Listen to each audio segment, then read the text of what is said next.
Como os decía, muy buenas tardes y muchísimas gracias por estar ahí en una charla más organizada por Camineros del Real. Espero que todos estéis bien. Como la situación es la que es, pues tenemos que seguir con nuestro ciclo de charlas y hoy tenemos el placer y el honor de tener un gran conferenciante que es Jesús Ruiz Fernández. Jesús Ruiz es un compañero de Camineros con el que yo me lo paso muy bien, la verdad, cuando hemos ido a andar y en los fines de semana, algunos que hemos coincidido, tiene un gran sentido del humor y es un placer estar con él. Es doctor en filosofía, es catedrático de instituto, o era catedrático de instituto porque ahora está jubilado. Bueno, el que es catedrático siempre. Y entonces ahora pues se dedica a escribir, tiene varios ensayos y novelas, y una de ellas es el manuscrito del Escorial, que fue publicada por la editorial Onuba en el año 2019. Pues nada, pues sin más os dejo con Jesús, que nos va a dar dos charlas. Ha dividido en dos y nos va a hablar del Real de Manzanares en la época imperial y hoy es la primera charla. Pues nada, muchas gracias. Cuando quieras, Jesús. Bueno, pues yo es la primera vez que hablo por Zoom, espero que salga todo bien. Menuda presentación me has hecho, José Luis, ¿eh? La que te mereces. Muchas gracias a la Sociedad Caminera del Real de Manzanares por darme la oportunidad de estrenarme en Zoom y a todos ustedes o vosotros por vuestra presencia virtual, pues también les doy las gracias virtualmente.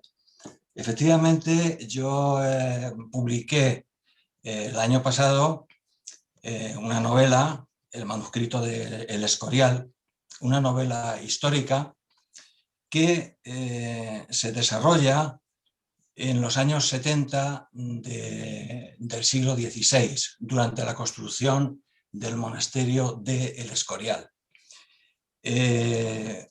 Un capítulo transcurre en Torrelodones y también hay referencias a Galapagar.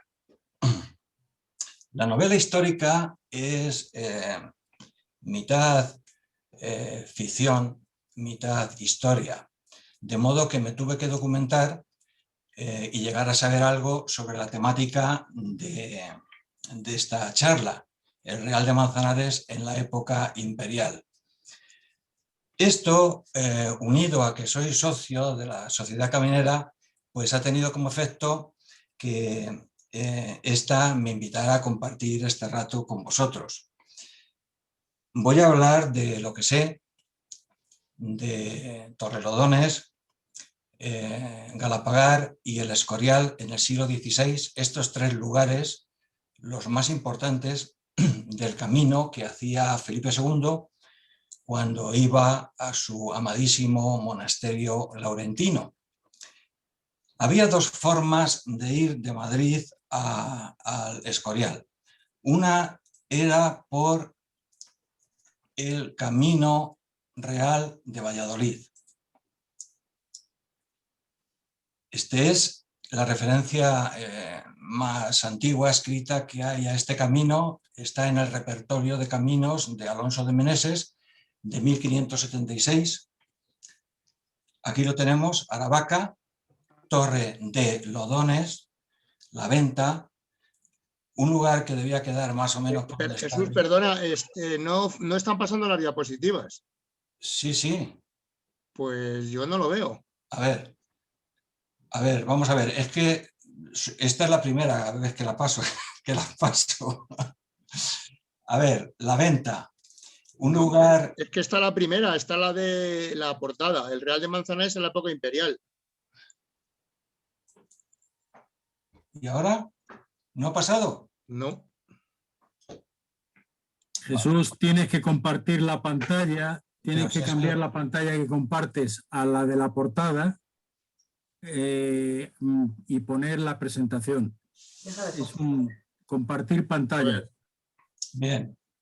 Dale a compartir pantalla. Un momentito.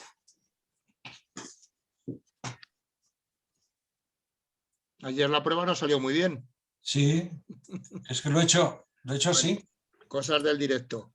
Dale a compartir pantalla, a ver. Dale ahí. Bien. Ahora, ya está. A ver, ahora tienes que lanzar la presentación. Bien, vamos a Ahora, ver. ya está. Vamos a ver.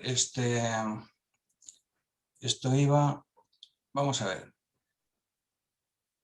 Ya funciona, ya se ve bien.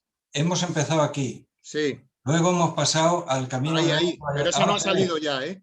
Si Ahora quieres bien. puedes repetir esto, no, esta no ha salido. Está bien, ¿no? Vale. No, pero que has hablado de ella, pero la diapositiva no se ha visto, o sea que si quieres puedes empezar. Bueno, vamos a ver. Entonces, estaba diciendo que había dos formas de ir de Madrid al Escorial. Una es por el Camino Real de Valladolid. ¿Se ve la diapositiva? Ahora Sí. perfecto. Bien, bien, genial.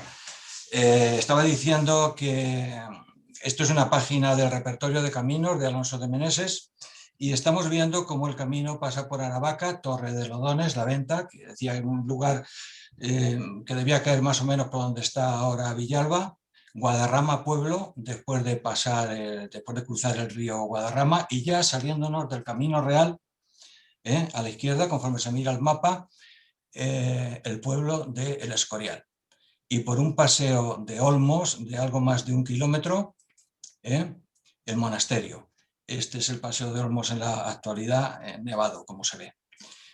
La otra alternativa era de Torrelodones a Galapagar, cruzando también el río Guadarrama, y de allí a El Escorial.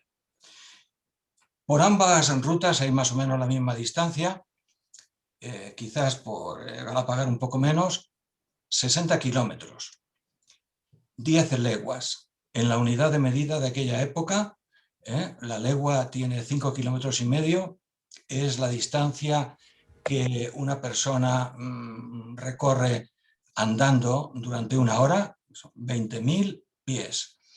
El viaje se hacía en 2 jornadas de 5 kilómetros cada una, de 5 leguas, cada una, pasando la noche a mitad del camino.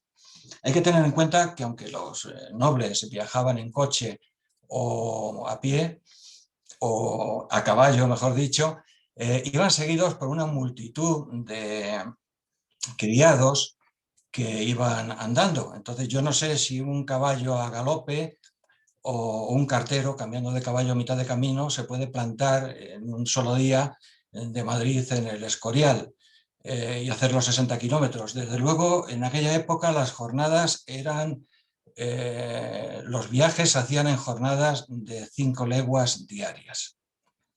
Bueno, pues Torrelodones tiene la particularidad de estar justo a medio camino, a 5 leguas del Escorial y a 5 leguas de Madrid.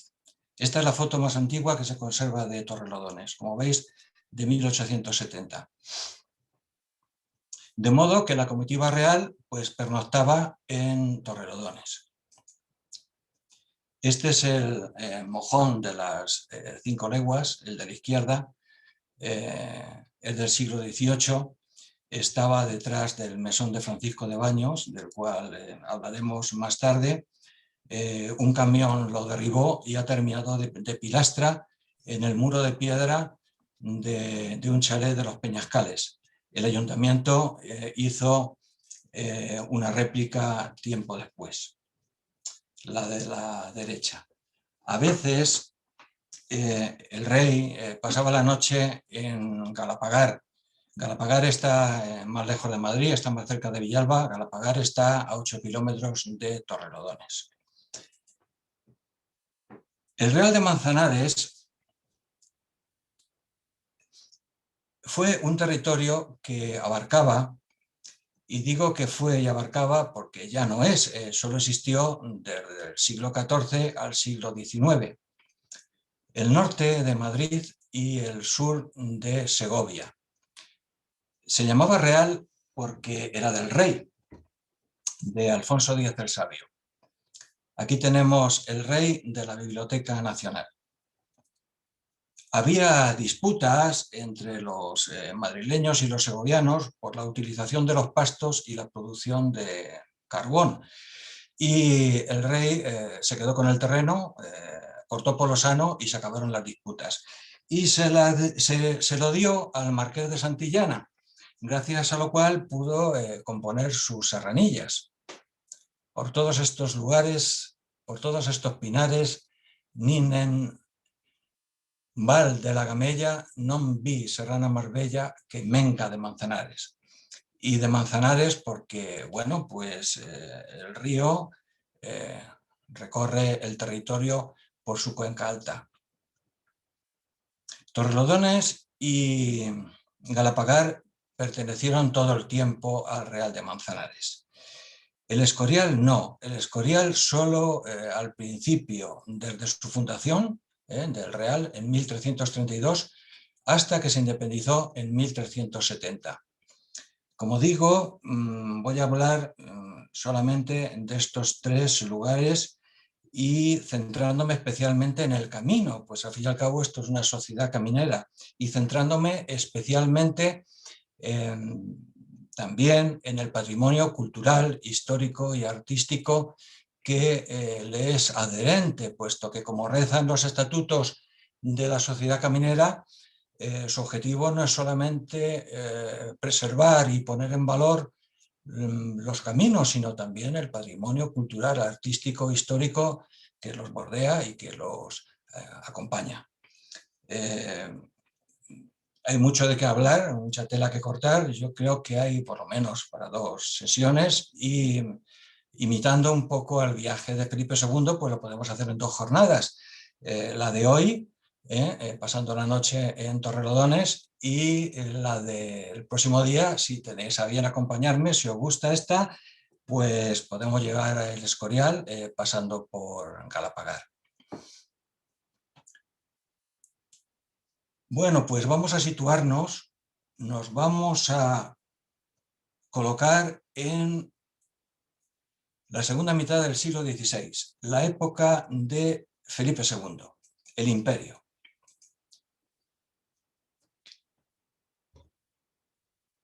No ha habido tantos imperios a lo largo de la historia. El imperio griego de Alejandro Magno, me refiero a imperios globales. El imperio romano, el imperio español, el imperio inglés, el americano en la actualidad. Yo creo que ninguno más. Desde un punto de vista geográfico, el imperio español ha sido el más grande. Cuando Portugal pertenecía a España, pues también le pertenecían sus posesiones americanas y africanas. Contaba también con los Países Bajos, Italia, zonas de Francia. El tiempo que Felipe II fue rey de Inglaterra, cuando estuvo casado con María Tudor, los años que estuvo casado, pues ya me diréis. Las Filipinas, que por eso se llaman Filipinas. Felipe II hubiera podido conquistar fácilmente China. Se le apremió a ello, pero no quiso. No quiso porque era un rey, un emperador. Vamos a ver, emperador, imperio, quiere decir que nada de lo que pasa en el mundo se hace sin su consentimiento. Conquistador, como su padre, sino solo conservador. Él lo único que quería era conservar el legado que le había dejado su padre. Tenía varios palacios, el de Madrid, el Pardo, Aranjuez, La Granja, el de Balsaín, que un incendio lo redujo a ruinas, pero naturalmente el que más le gustaba era el Escorial. Él lo construyó hasta el más mínimo detalle, porque estaba en todo, lo controlaba todo, como veremos. Ahora, el Escorial se construyó desde 1562 hasta 1584, 22 años. Esta pintura es de 1573. Vemos cómo todavía queda mucho. En esta pintura de Rubens vemos cómo toda la sierra está pelada. Se talaron todos los árboles para su construcción. Fue el centro del mundo y desde él se gobernó el imperio. Lo lógico, lo natural, es que la familia real pasara en el Escorial el verano, pues, al ser el lugar más fresco. Pero yo he podido comprobar cómo estaban en él en cualquier estación, en cualquier época del año. A veces durante muchos meses y muchos años fueron muchas veces. Bueno, pues vamos a comenzar el viaje. Nos vamos a situar en el Real Alcázar de Madrid. Encabeza la procesión muchedumbre de nobles a caballo. Lo sigue el coche real, tirado por 6 caballos, bayos, blancos. Y dentro va el César Filipo, la reina y los hijos. Y no he podido encontrar ninguna pintura de este carruaje. Iba custodiado por la guardia de archeros borgoñones. Esta es una guardia que los ancestros de Felipe II habían traído de Borgoña, una región de Francia. Felipe era duque de Borgoña. Y se llaman archeros porque su arma es una lanza que acaba en una cuchilla muy grande. En algunos lugares he visto escrito arqueros. No eran arqueros, su arma no es el arco, eran archeros, su arma es el archa. Y además tienen una librea muy llamativa, amarilla, acuchillada de encarnado, morrión, peto y espaldar. Detrás van los coches de las damas y cierran la procesión muchedumbre de criados en mulas o en mulas de San Francisco, como se decía de los que andaban a pie. Cruzan el puente herreriano de Segovia, se plantan en el Camino Real de Valladolid, Aravaca y Torrelodones. Y esta es la pintura más antigua que se conserva de Torrelodones, es del siglo XVII. La constancia escrita más antigua del paso de Felipe II por Torrelodones es de 1579, pues se sabe por qué firmó una cédula, pero indudablemente pasó por aquí muchas veces y muchos años antes, porque es que era la única forma de poder ir a la fábrica escurialense. Entonces no se tenía mucha precisión a la hora de escribir los nombres de las personas y de las cosas, y te puedes encontrar escrito la Torre de Lodones, todo junto, o la Torre de Lodones, todo separado, la Torre Lodones, todo junto, Torre de Lodones, separado, como hemos visto en el repertorio, y de muchas otras formas. Torrelodones era entonces una calle, solo una calle, la calle Real, llena de mesones. El terreno rocoso no sirve para labranza y los 40 vecinos que había entonces pues trabajaban en los mesones. El vecino era la unidad familiar. Multiplicando por 4 de media nos salen unas 160 personas viviendo permanentemente en el pueblo. Un mesón es un establecimiento donde se puede comer y dormir, que a diferencia de la venta, en las ventas de Don Quijote que estaban en los caminos, en las carreteras, los mesones pues están en los pueblos, en las ciudades. En los mesones de Torrelodones no solamente paraban los transeúntes que iban al Escorial, sino también los que más allá de Guadarrama iban o venían de lugares más lejanos de Castilla. Bueno, pues Felipe el segundo de nombre, aunque hombre sin segundo, como dijo de él Cervantes, se alojaba en el mejor mesón que había, en el más grande, el mesón de Francisco de Baños, que era muy malo e incómodo. Y si era malo e incómodo el mesón del rey, pues ya podéis imaginar cómo eran los demás. Pues lugares destartalados, malolientes, donde se comía mal y se dormía peor. Se comía mal porque te daban gato por liebre y se dormía peor porque ahí sí que te comían todo tipo de pulgas, chinches, piojos y demás bichos. Lugares ruidosos, sin ventanas. La luz entraba por los agujeros que había en las paredes y en el techo, y la lluvia. No sufrían estas incomodidades, aunque sí otras los criados que dormían en los pajares, junto con los arrieros, que por lo menos tenían la albarda como almohada.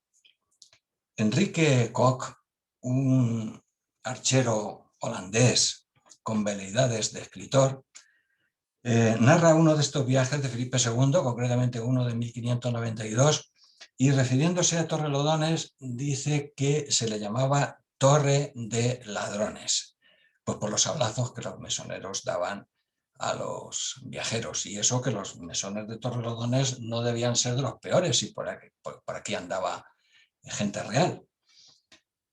El mesón de Francisco de Baños también era casa de postas, estafeta.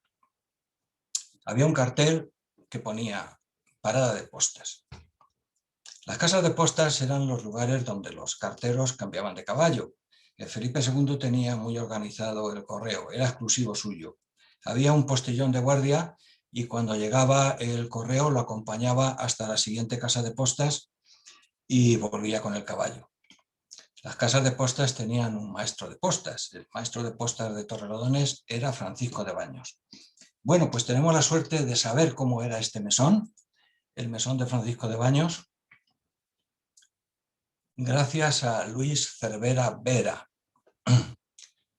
arquitecto, muerto a finales del siglo pasado, ocupó varios cargos técnicos y era un gran amante de la obra de Juan de Herrera, el arquitecto del Escorial, que como veremos dejó su huella en Torrelodones.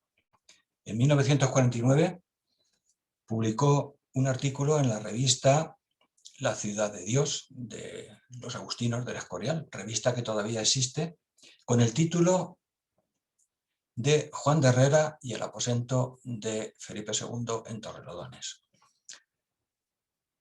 Y tuvo la amabilidad de dejarnos un dibujo y una descripción del mesón.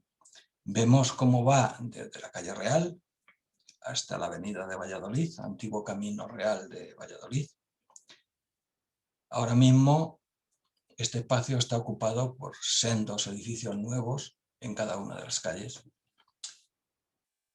Se entraba por la calle Real, donde estaban las habitaciones, y en la parte posterior las caballerizas.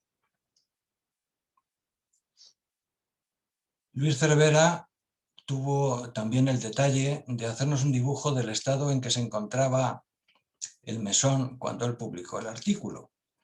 Y aquí lo tenemos en 1940, vemos cómo está en estado ruinoso.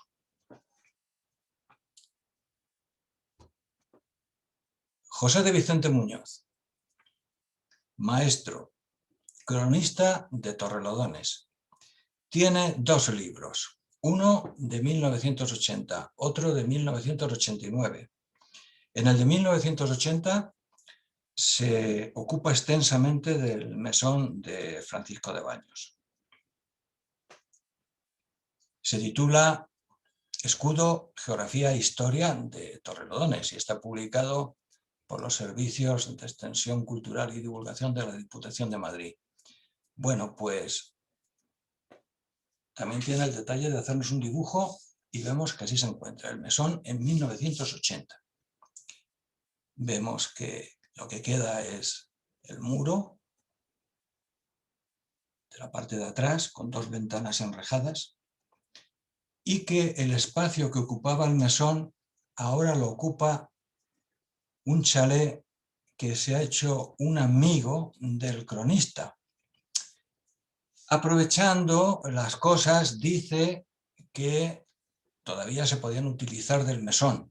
¿Cuáles son? El dintel de piedra berroqueña, de granito, que ahora está incrustado en el edificio nuevo al que me refería antes. Es el edificio donde está Día, con la inscripción JHS, el monograma de Jesucristo, algo así como el logotipo, no se sabe lo que significa. la piedra quemada del fogón de la cocina, el brocal del pozo y el pilón donde abrevaban las caballerías. Nos cuenta José de Vicente Muñoz que está tomando un refresco con su amigo, el dueño, sentados en el dintel y utilizando como mesa la piedra. Bueno, pues ahora así es el mesón de Francisco de Baños. Como ven, muy favorecido. Aquí tenemos el dintel, bastante seguro, está bien atrapado. ¿Dónde están los demás elementos? ¿Dónde está la piedra? ¿Dónde está el brocal? ¿Dónde está el pilón? En algún sitio tienen que estar.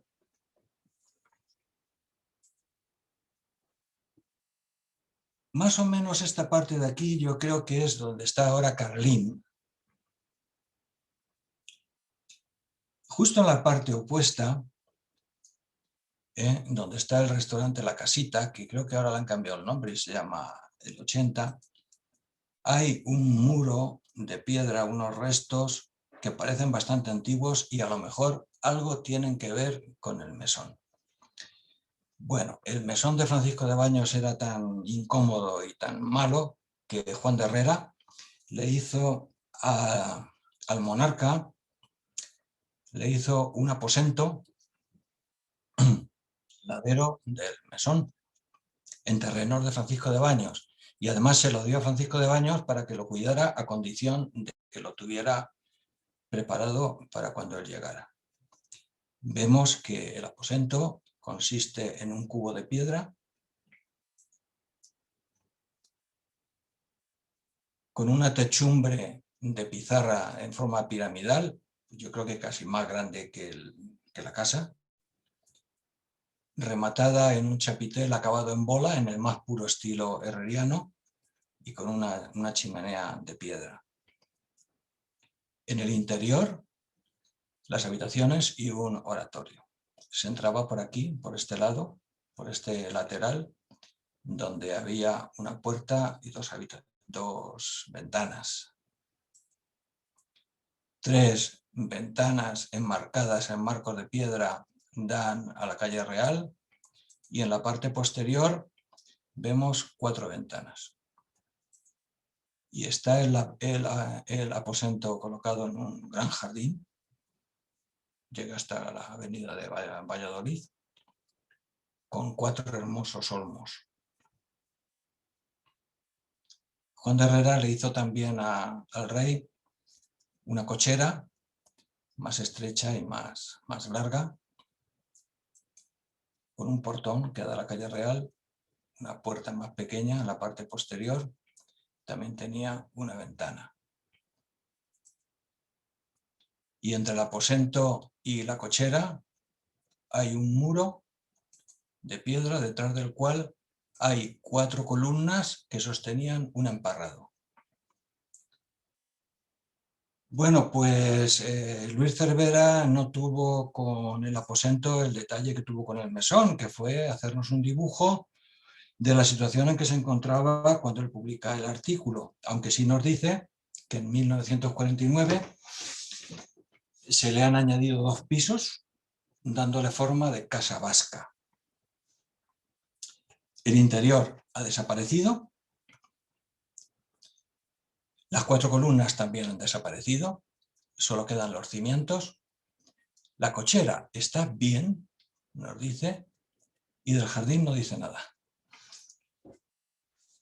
José de Vicente Muñoz, maestro, llega en 1940 a Torrelodones. Y mira tú por dónde, las vueltas que da la vida, tiene la escuela en el aposento. En 1980, en su primer libro, nos hace un dibujo donde se puede corroborar lo que ya había dicho Cervera de los 2 pisos que le han añadido y de la forma de casa vasca. Vemos cómo la ventana del centro de las 3 que daban a la calle Real se ha convertido en una puerta. También corrobora lo que había dicho Cervera, de que han desaparecido las 4 columnas. El jardín está y sus 4 magníficos olmos que tienen ya 400 años. Estamos hablando de 1980. Una novedad. Dice, un amigo suyo ha comprado la cochera del rey, le ha plantado un piso encima y se ha hecho una casa moderna. Vemos cómo ha desaparecido el portón y vemos cómo esto de aquí está también bastante cambiado. Vamos a pasar al libro de 1989, de José de Vicente Muñoz, estamos hablando. Se titula Crónicas de Torrelodones y de la Comunidad de Madrid, publicado por el Ayuntamiento de Torrelodones. Para el tema que nos ocupa viene a ser un resumen, pero añade unos datos que son de interés. Dice que ahora la Casa Vasca es un pub, que la planta baja está en buen estado. Vemos que está bastante modificado el aposento, pero dice que está en buen estado, salvo que ha sido pintado. Ahora no está pintado. Y que se han rasgado unas ventanas. No sé qué significa rasgarse unas ventanas. Ahora mismo esta es la Casa Vasca, tal y como está ahora. La planta baja es el restaurante La Posada. Las 2 ventanas que dan a la calle Real, vemos que la única que tiene restos del marco de piedra es la de la izquierda, que además tiene estos agujeros tan curiosos. También dice una cosa José de Vicente Muñoz que no entiendo. Dice que también se han rasgado 2 columnas. No sé qué significa rasgarse las columnas. En todo caso, si en 1980 no había ninguna, no sé cómo en 1989 se pueden rasgar 2. Pero bueno, vamos a echar un vistazo a la Wikipedia, nada menos, al artículo que tiene sobre el aposento de Felipe II en Torrelodones. Dice la Wikipedia que en los años 60 se derribó por completo hasta los cimientos. Se derribó por completo hasta los cimientos, no sé de dónde lo saca, porque la única bibliografía que trae es José de Vicente Muñoz. Si en los 60 se hubiera derribado, José de Vicente, que vivía entonces en Torrelodones, lo hubiera sabido y no hubiera dicho en 1989 que el aposento estaba en buen estado. Lo que diga la Wikipedia, la verdad es que tampoco importa mucho en sí. Hay mucha gente que no confía en ella, piensa que está llena de errores. Bueno, yo creo que para hacerse una idea general de las cosas está bien. Otra cosa ya es para entrar en detalle. Pero si traigo a colación la Wikipedia es por una cosa, y es porque en la página web del Ayuntamiento de Torrelodones, concretamente en el espacio que tiene dedicado al restaurante La Posada, en el Ayuntamiento, dice que del aposento de Felipe II no queda nada. No queda nada. Si no queda nada, no queda ni la planta baja de la Casa Vasca, ni 2 piedras, ni nada, porque nada es nada. Según el Ayuntamiento, a finales del 19 o a comienzos del 20 se añadió un piso, luego se añadió otro y ahora no queda nada. Yo creo que si quedara poco, lo que fuera, 4 piedras del aposento de Felipe II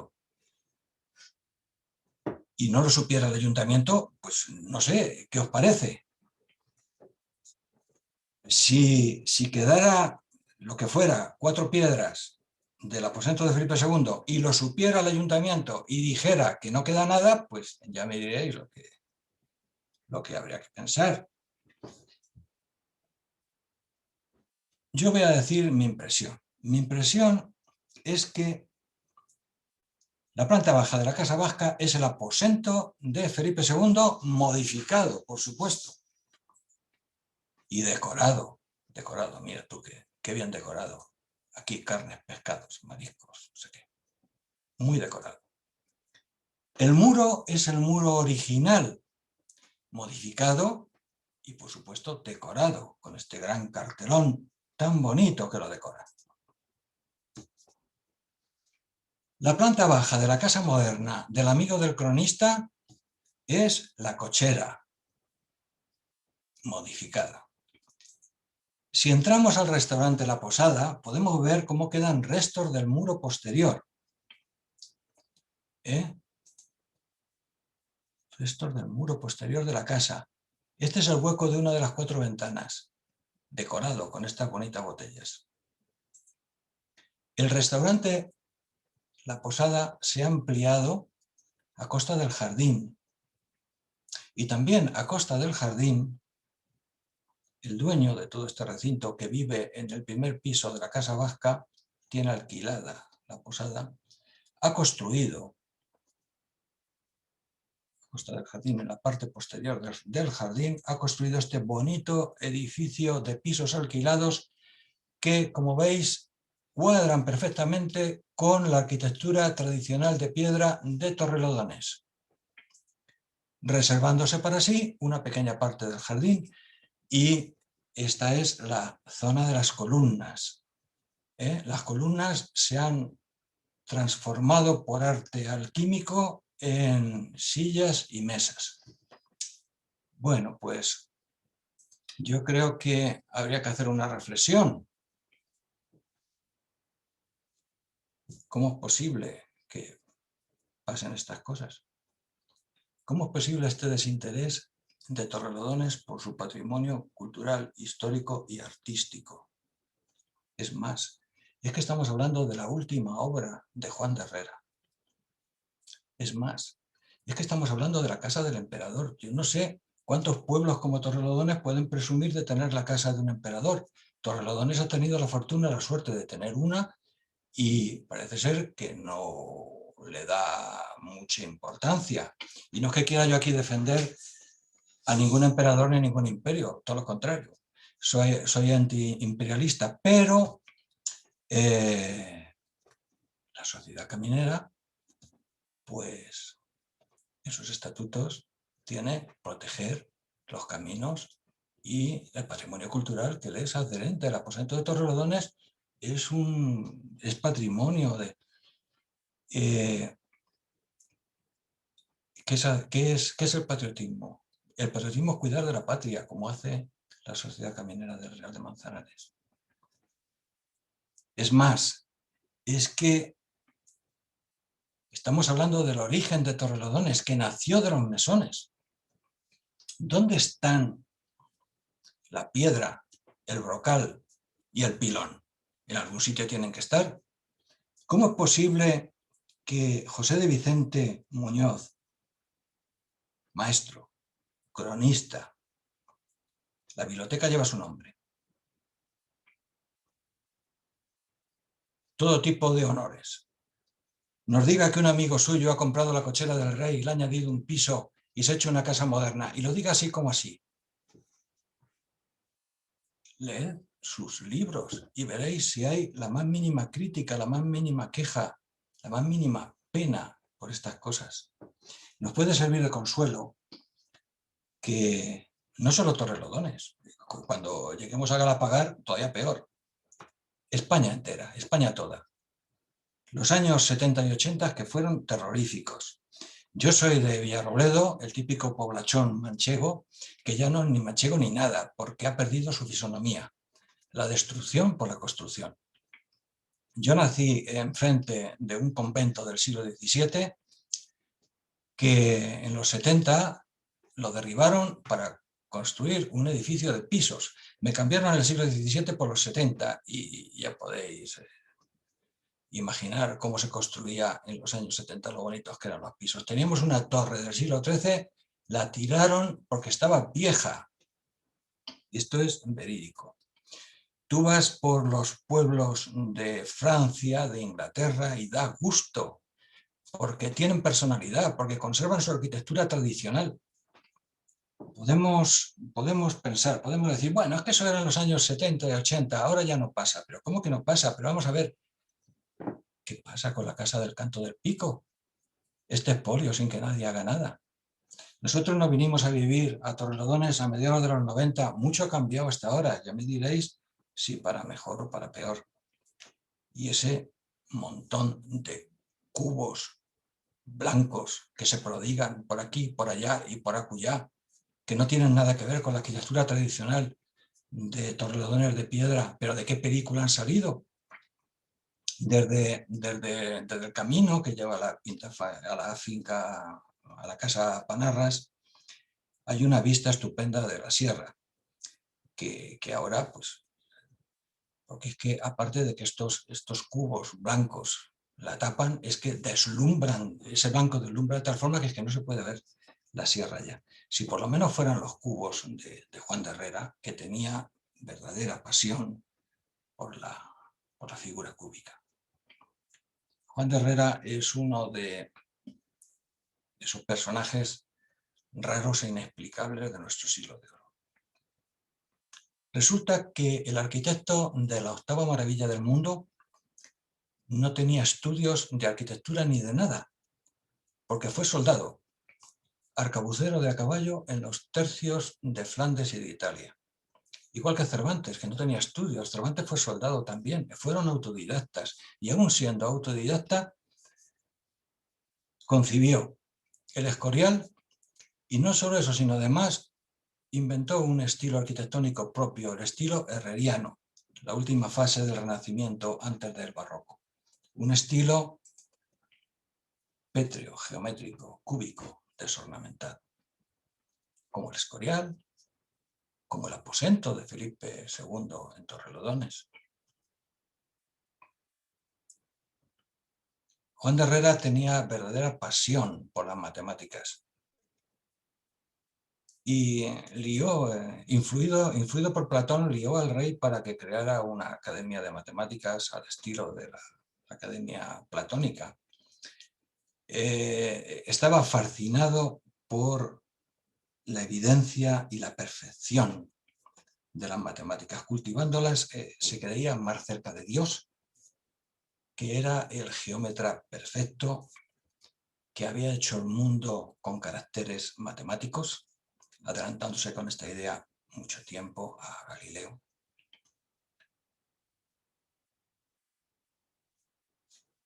Los puntos forman líneas, las líneas forman planos, los planos forman cubos y el cubo es la figura geométrica perfecta.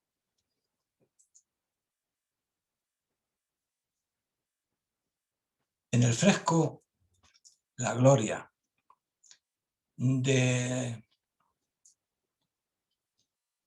la bóveda, del coro, de la basílica, del monasterio, pintado por Luca Cambiaso en 1584, podemos ver cómo en la Santísima Trinidad el Padre y el Hijo tienen puestos los pies sobre un inmenso y llamativo cubo. En el Escorial no se hacía nada sin el consentimiento de Felipe II, que estaba a todas, a todo, controlándolo todo. Y lo mismo te declaraba una guerra que se ponía a ver cómo se colocaban los cuadros o repartir a los frailes en las celdas. Se le criticaba que con todo lo que tenía encima, con el imperio, con las guerras políticas, la guerra de religión, Flandes, el turco, los moriscos, la piratería inglesa, dedicara su tiempo a estas fruslerías. Pero él respondía que le relajaba. De modo que si en la Trinidad las 2/3 partes tienen puestos los pies en un cubo, fue porque Felipe el Católico lo quiso. Y lo quiso porque estaba influido por Juan de Herrera. En la biblioteca del Escorial hay un manuscrito autógrafo de Juan de Herrera que se llama Discurso sobre la figura cúbica, donde reconoce que está influido por Raimundo Lulio, un filósofo del siglo XIII que además era mago, que practicaba la alquimia y que buscaba la piedra filosofal. Juan de Herrera es uno de esos personajes típicos del Renacimiento que amalgaman las cosas más dispersas, incluso opuestas, la ciencia, la mística, la magia, y que lo mismo te inventa un ingenio para elevar los sillares de piedra, como se pone a buscar tesoros escondidos por los moros o la piedra filosofal. Y Felipe II era igual, era exactamente igual. Bueno, pues lo vamos a dejar aquí. Si os ha gustado y me queréis acompañar el próximo día, el 16 de junio, en la segunda jornada, pues llegaremos al Escorial, pasando por Galapagar, primero por el puente herreriano, luego veremos el aposento, que también tenía Felipe II en Galapagar, un aposento. Llegaremos al pueblo del Escorial, un pueblo de pastores antes de que se construyera el monasterio. Los frailes y el rey estuvieron en el monasterio de Prestado, un monasterio pequeñito, mientras que se condicionó el grande para poder ir allí. Hablaremos del bufón, una figura muy interesante, del bufón de Felipe II. No se sabe lo que significa Escorial, no se sabe. O Escurial, que era como se decía entonces. No se sabe por qué se construyó el Escorial en el lugar donde se construyó. Hay todo tipo de razones, algunas mágicas, basadas en las fuerzas telúricas del lugar. También echaremos un vistazo a los viajes que hacía Felipe II hasta el monasterio Jerónimo de Párraces, por Abantos. Y bueno, pues ya que somos filósofos, hablaremos de la filosofía del Escorial, que es la filosofía de nuestro siglo de oro, una interpretación del camino que es la vida y que también plasmó en sus pinturas y supo retratar Sofonisba Anguissola, la pintora de Felipe II, otro personaje fascinante de aquella época. Y bueno, pues ahora si tenéis algo que preguntar o que comentar, pues será bienvenido. Yo voy a... Jesús, muchísimas gracias. Vale. De verdad que me ha parecido interesantísimo y con ganas de que llegue la próxima charla, porque de verdad que ha sido fascinante. Al final me lo he pasado un poco mejor al principio, con los líos con las diapositivas. Bueno. He dicho que los nobles iban a pie y los criados a caballo, pero bueno, pero luego lo he arreglado un poco, creo. La verdad es que muy, muy interesante. Y bueno, yo voy a animar a que te hagan preguntas y mientras, más que una pregunta, es una reflexión y también me da muchísima pena el poco apego que tenemos en este país por el patrimonio. Sí. Y es verdad que otra forma es posible. Yo tengo la suerte de haber viajado bastante y sobre todo por Francia, que conozco muchísimo. Y lo que tú dices es que es maravilloso en Francia cómo conservan su patrimonio. Sí. Pero conservan su patrimonio de las cosas más dispares. Hacen museos de cualquier cosa. Yo conozco desde el Museo de la Nuez al Museo de la Vela, yo qué sé, montones de museos. Las casas no se reforman prácticamente ninguna. En Francia pues ves casas antiquísimas y tú entras en un local y bueno, pues los servicios tienen 100 años y no cambian. Aquí sí. Todo se cambia, todo se destroza enseguida. Sí. Pero bueno, es una pena y para eso estamos en Camineros, para intentar proteger lo poquito que nos queda. Sí. Yo, una cosa que me ha chocado muchísimo, que yo creía que conocía bien el tema de las posadas y bueno, pues tú me he dado cuenta que es muchísimo más interesante de lo que yo me creía. O sea, que muchísimas gracias por levantarme digamos, el ánimo de estudiar más y de saber más. Pues, nada, pues. A ti. Muchas gracias, Jesús. Bueno, pues si tenéis alguna pregunta, por favor, hacerla a través del chat y si queréis a alguien hablar, pues voy a intentar que activaros el audio. Como no somos, bueno, somos 33, pero si alguien quiere comentar algo hablando, pues lo puedo intentar. ¿Tenéis alguna pregunta a alguien? Bueno, me dice WORR, que no sé qué quiere decir. ¿No debería haber una placa en la posada, por lo menos, William Orr, sí. reflejando lo que has expuesto hoy? Pero vamos a ver, pero sí, claro, tiene que haber, yo no sé, quien vea el dintel ese que está incrustado en el edificio donde está Día, yo no sé, como no conozca la historia del mesón, no sé qué va a pensar de ese dintel, que lo que hace ahí, que pongan por lo menos una placa que diga, este era el dintel que había en el mesón donde el rey se hospedó 30 años, nada menos. Pues sí. Y en el aposento, pues no estaría mal que por lo menos quitaran los carteles para que se pudiera ver. Yo creo que lo primero que hay que hacer es saber qué hay.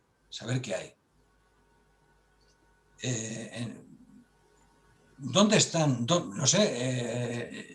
Yo creo que el brocal del Pozo, donde Felipe II se alojó durante... Pero sí que vamos a ver lo que tú has dicho, José Luis. En Francia, en Inglaterra, te cogen el brocal, el pilón y 4 piedras y te hacen un museo con eso. Y además te cobran. Y la gente paga por pasar. Aquí, nada. Vamos a ver, eso es de piedra. No se ha podido destruir. Tiene que estar en algún sitio. ¿Dónde está? Y luego pues hay que catalogar qué es lo que queda del aposento de Felipe II, que es original, que es un añadido, que es una restauración, saber lo que hay y efectivamente poner una placa y poner aquí estaba el aposento, que es la última obra de Juan de Herrera. Pero vamos a ver, porque estamos hablando del arquitecto más importante del mundo en aquella época. Sí. Una placa, por supuesto. Yo también esa placa la ampliaría, que a mí me parece también lamentable, a los puentes. Tú vas a hablar seguro de los puentes, bueno, pero hay unos puentes preciosos, que a mí en un trabajo que he hecho me costaba fotografiar, porque es que es imposible acceder porque están abandonados, llenos de maleza, y todo el mundo pasa por encima de un puente que tiene una importancia patrimonial impresionante y nadie se entera. Hablaremos del puente herreriano, que está en unas condiciones. Es que hay muchos puentes herrerianos. Sí, muchos. En Galapagar, en el Escorial. Claro. Y cuando te paras a mirarlos con detalle, pues son preciosos. La verdad es que son una maravilla. Y están llenos de biondas, de vegetación. No, es una pena. Bueno, en general todo el mundo te felicita. Muchas gracias. Les ha parecido muy interesante tu charla, como no puede ser otra cosa. Y bueno, pues no sé si alguien quiere comentar algo más. Y si no, pues esperando con ansiedad para el próximo. ¿Cuándo es la próxima? El 16 de junio, me has puesto. El 16 de junio, no lo sabía bien. Pues el 16 de junio. Yo es que me acuerdo muy bien porque es como es mi cumpleaños. Pues... Ah, mira qué bien. Pues hola, buenas tardes. Buenas tardes. Hola. Soy Guillermo. Guillermo Pozas. Adelante. Sí. Bueno, lo primero, agradecerte esta charla. Gracias. Tan interesante, tan local, que como sabes los localistas pues son los que tienen que contarnos nuestra historia. Y bueno, a mí me gustaría comentar muchas cosas, como puedes imaginarte, pero bueno, solo apuntar, comentarte, como bien sabes, eran varios los caminos que utilizaba el rey para ir al Escorial. En concreto, se supone que había 3, yo creo que había alguno más, pero la circunstancia de uno de ellos, que dicen que fue el último, que ya estando él muy mal de su enfermedad, de la gota y tal, era el camino más largo, pero el más cómodo. No sé si tienes noticias sobre este detalle. Bueno, Guillermo es un gran especialista en caminos y en el patrimonio cultural de Madrid en general. Mi novela, El manuscrito del Escorial, transcurre desde 1571 hasta 1577 y esa es la época en la que yo me he documentado. Probablemente me estés hablando de caminos que utilizaba Felipe II posteriormente a esa época. y yo eso no sabría contestarte. Yo sé que durante la construcción del monasterio del Escorial, que acaba en 1584, Felipe muere en el 89, probablemente te refieres a esos años, el camino ese que dices que utilizaba hasta el 84, me parece que solamente había estos dos caminos que he dicho yo, el de la A6, el Camino Real de Valladolid, y el de por Galapagar. Y yo desconozco que hubiera otro. Bueno, pues es comentar este camino que dicen que Sí. fue el último. Sí. Que bueno, es un poco bastante desconocido. Sí. Y comentarlo por curiosidad de la gente. Sería el camino que iba por Brunete. Prueba de ello es el puente que había que salvar en el río Guadarrama, en lo que es el tramo entre Villaviciosa de Odón y Brunete. La historia de este primer paso que se hizo, pues fue un proyecto con trazas de Herrera, que nada más llegó a hacerse las pilas. Tal era la premura de terminar el puente por la gravedad del rey y querer acabar sus días del Escorial, que este puente se finaliza los tableros provisionalmente en madera. Pasado el tiempo, acaba desapareciendo estas pilas, lógicamente el tablero desaparece antes, y durante mucho tiempo, ya te hablamos de siglo XVIII, siglo XIX, no había paso en este camino entre Villaviciosa y Brunete.